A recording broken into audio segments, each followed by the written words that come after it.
Okay.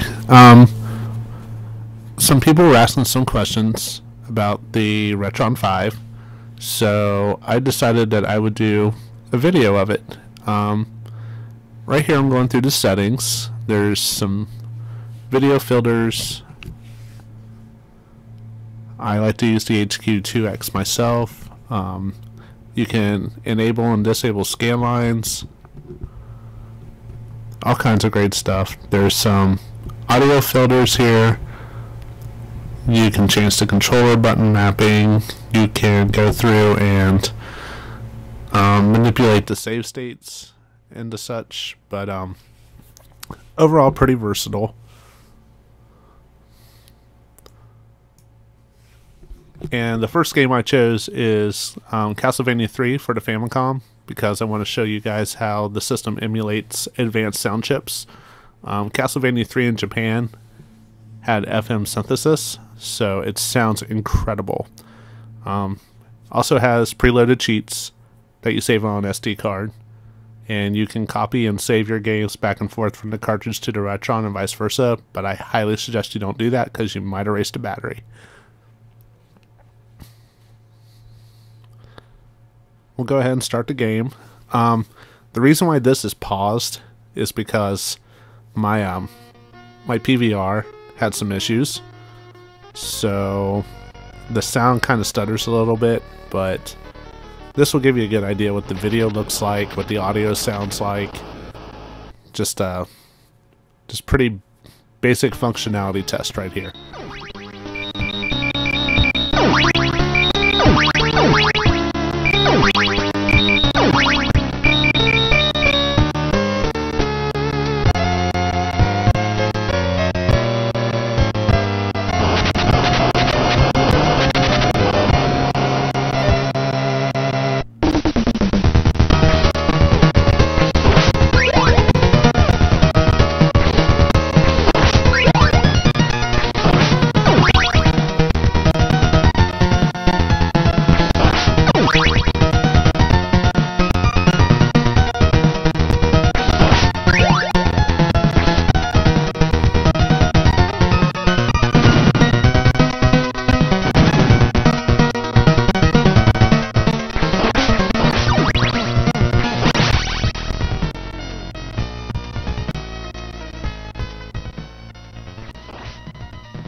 It's very easy to switch back to the main menu. You just hit down and start on your primary controller and remove the cartridge. You should put your left hand on the base and firmly pull the cartridge with your right hand. It's pretty sad that Hyperkin had to make a video to show you how to properly remove the cartridge, but there's a couple slots that were starting to be called the Jaws of Death, mainly the Genesis and the Famicom slots. The next game I'm going to load up is Dragon Quest III for the Super Famicom, and this is going to show you how to do IPS patching. So I'm going to go into the game menu and remove the patch and start the game up in Japanese so you can see how it functions without anything added to it.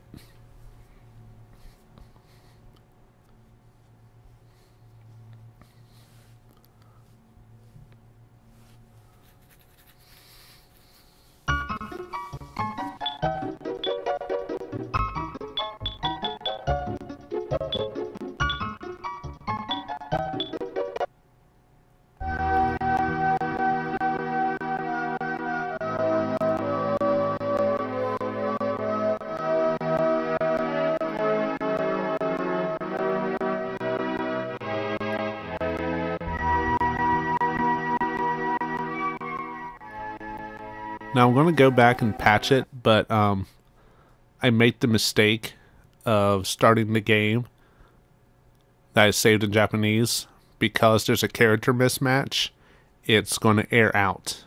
But basically just go into the menu, you load your patch. Some games need a header. Hit play. Here's the screen of the translators. And as you can see, it's in beautiful English.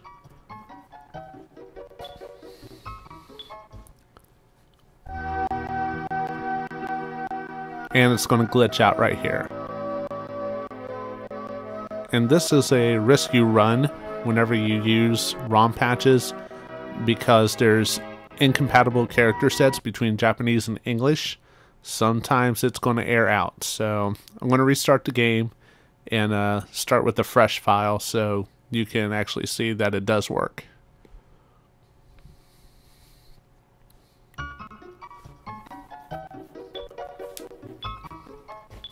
I like to get my patches from either romhacking.net or superfamicom.org. There's a forum on the Retron site, but if you're just looking for direct downloads, romhacking.net's the way to go. There's also some awesome game hacks like graphic improvements, total game changes, just a lot of great stuff there. Very well organized database, and definitely worth a visit if you're into importing.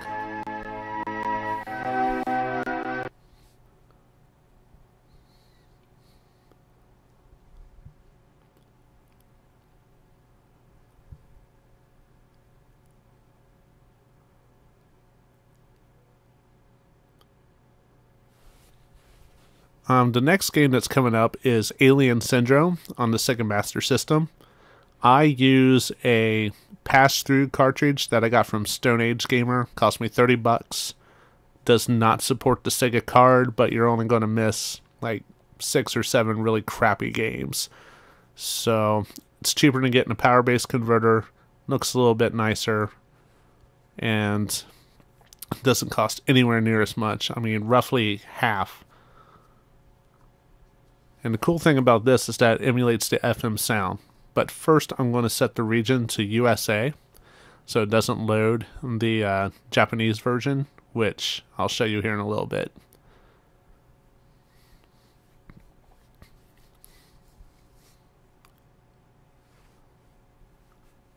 And Alien Syndrome is one of those games where the sound just grated my ears here in the US.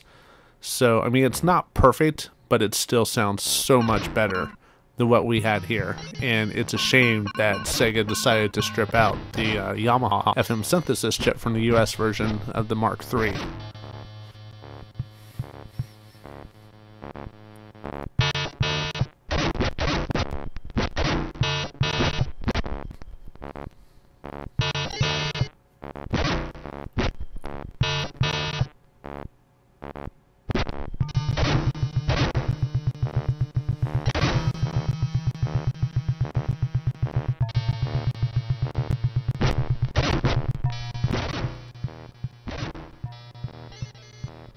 On another note, there's a lot of games that do support FM sound.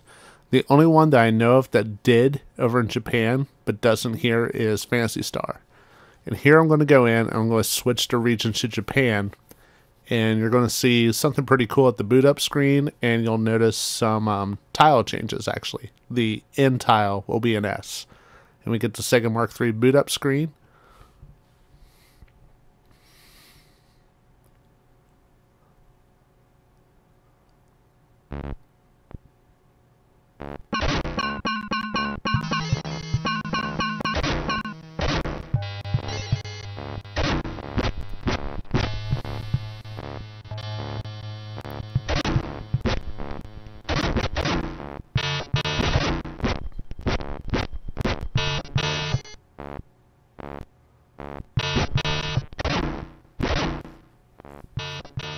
And there's the tile change. The S stands for standard in Japan, while over here the N is null or normal shot.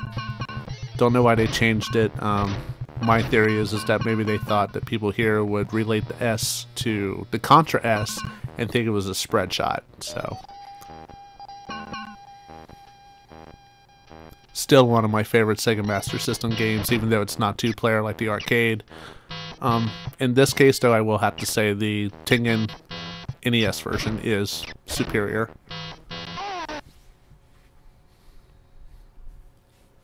Next game I'm going to load up is the Japanese version of Truxton, also known as Tatsujin. And the cool thing about some of these games, both the US and the Japanese Genesis games, is that they have dual region graphics on them. So I'm going to load up the Mega Drive version, and I'm going to set the region to Japan, which I think it's already set to, and I'll load up as Tatsujin.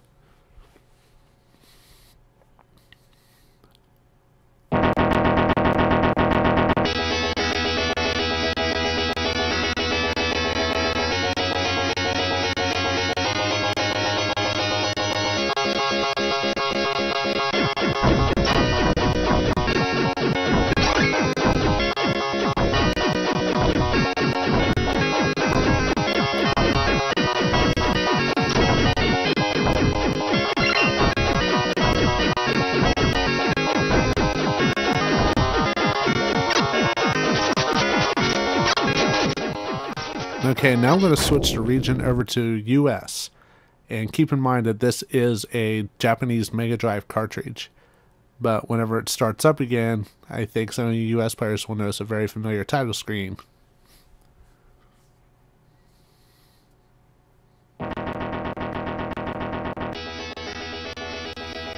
Also of notable difference, while it's kind of hard to see here, the US version actually is a little bit easier than what the Japanese version is.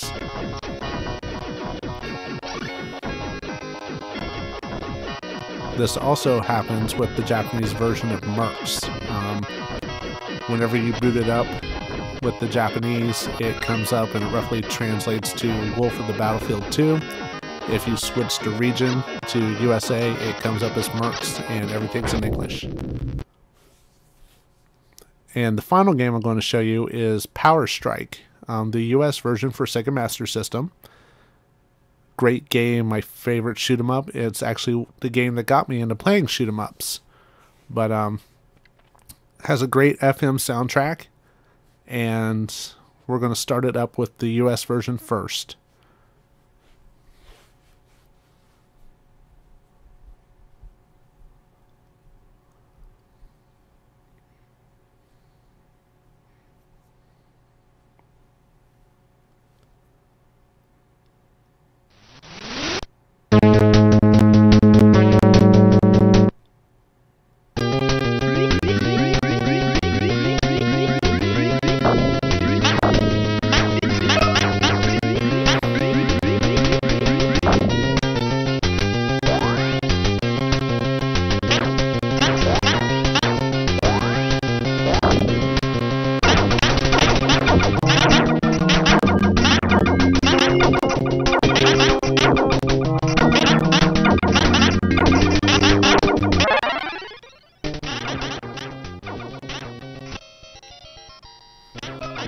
Okay, we're going to switch the region over to Japan, and again, nice little surprise from a US cartridge.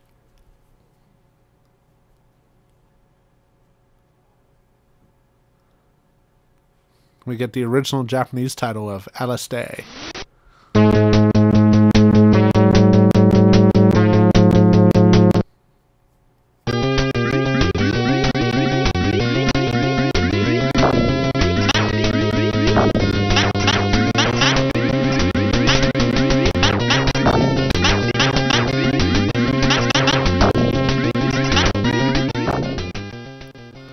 So as you can tell, it's a very powerful system, plays a lot of different games, and really enjoy it. And hopefully this answers some of the questions you guys have had.